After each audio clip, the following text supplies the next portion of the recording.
Which territory in the English-speaking Caribbean has the harshest penalties for criminal libel? According to the International Press Institute, it is Saint Lucia. The report notes that intentional libel can result in up to 5 years behind bars. The global network, which advocates for a free media, described the island's libel laws as troubling, contending these laws present the potential for misuse and to punish journalists critical of those in power. The conclusions are supported by the Media Association of Saint Lucia. President of the organization, Clinton Reynolds, has raised the issue with the government. He has described the criminal libel laws in the country as crippling to press freedom. He further maintains intentional libel should be a civil matter. If you are successful in prosecuting someone on a criminal libel charge, then you will have a criminal record. Now, we're not saying that if someone has defamed you or said something that is inaccurate about you, and intentionally as well, that you should not have any recourse. We think that you should have recourse. However, that recourse should take place within the ambit of the civil court, not the criminal court.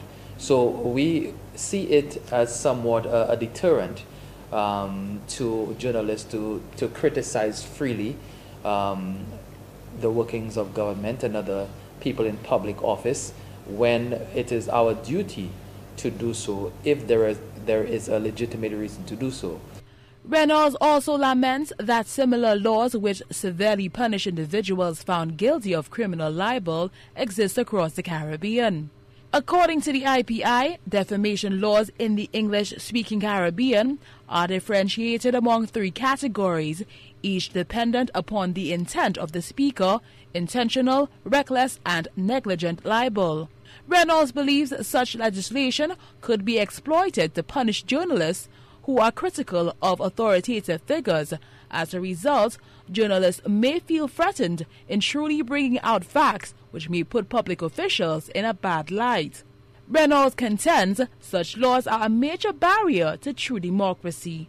We believe that we have reached a point in our democracy where those freedoms have been guaranteed, and having a criminal libel law on our books is an affront to those freedoms that we should be enjoying.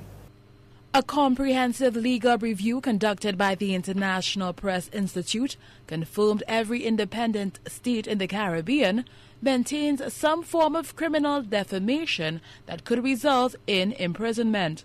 The Organization of American States has repeatedly urged its members to consider the abolition of these laws and ensure defamation allegations are handled solely by civil courts. Sarah Peter, HTS News Force.